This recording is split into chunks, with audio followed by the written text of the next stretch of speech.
baha, pagnanakaw, korupsyon, yun ang mataas sa Pilipinas.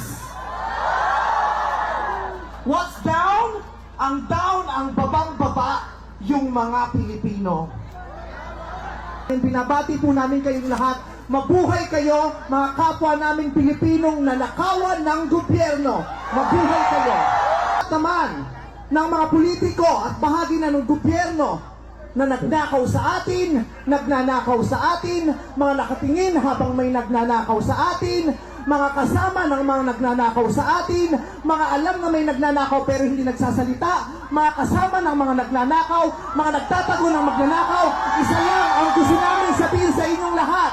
Patawad kay Father, pero boom!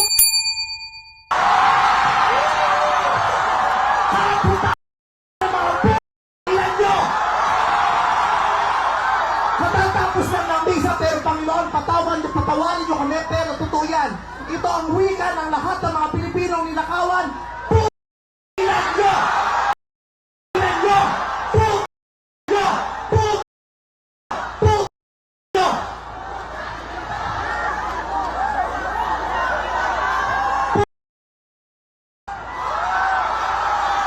Tapos na ang panahon ng mga mababait at ng mga resilient.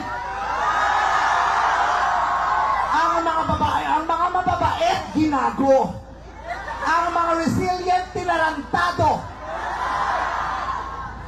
Hindi nauubra sa atin yung bait-baitan, kimi-kimian, tahimik-tahimikan, patawad pero hindi po. Hindi ko sisimplihan, hindi ko babaitan ang mensahe ko ngayon dahil hindi naman sila mababait.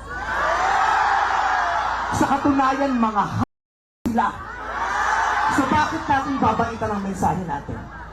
Hindi natin kakalmahan ang mga salita at kilos natin dahil deserve nila ang galit, ang pikon at puot ng mga nanakawang Pilipino. Hindi tayo pwedeng kumalma. Hindi pwedeng iiyak lang. Hindi pwedeng magtitiis lang, hindi tayo kakalma. Hindi ko kayang maging magalang sa kanila dahil mga bastos sila. Mga salaula sila at mga baba sila. Hindi natin kayang maging mabait sa kanila dahil mga walang ya sila.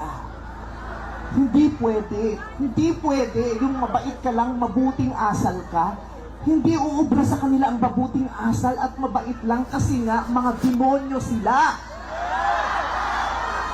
Kaya tama yan. Sumigaw lahat ng galit. Lahat ng galit na galit. Tapos ang galit bukas. Ang iparirinig ang galit hanggang hindi makulong ang mga p***ang ilang magnanakaw.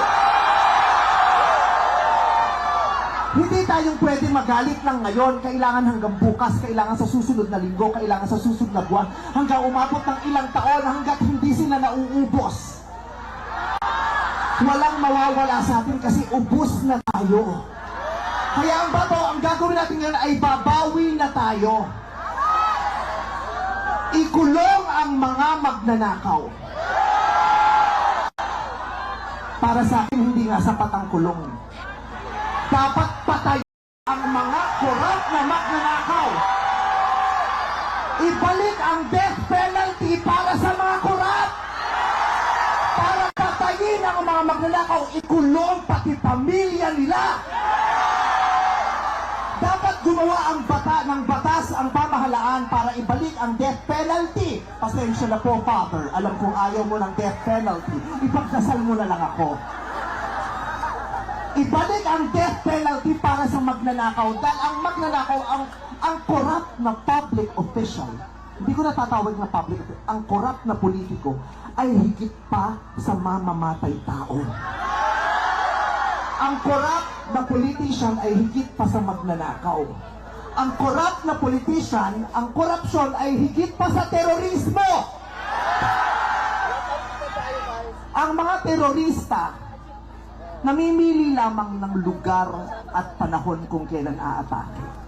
Pero ang mga magnanakaw sa Pilipinas, walang pinipiling araw. Araw-araw nila tayong ninanakawan.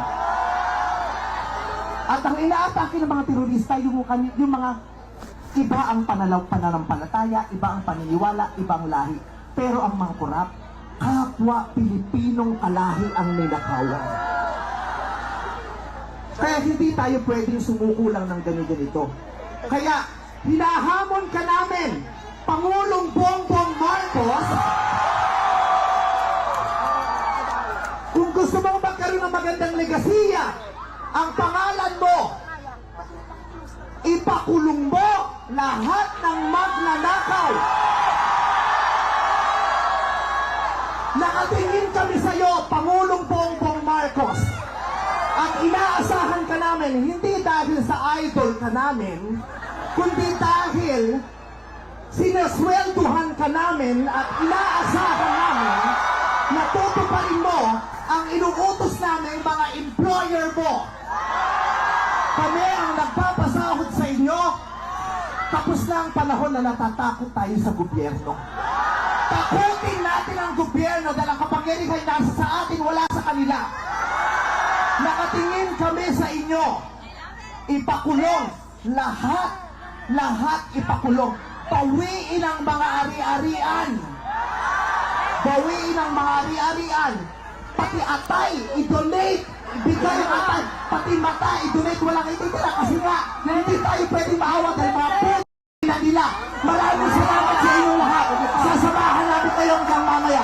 Isa pa, Father, I Sobra na, tama na. Sobra na, tama na. Sobra na, tama na.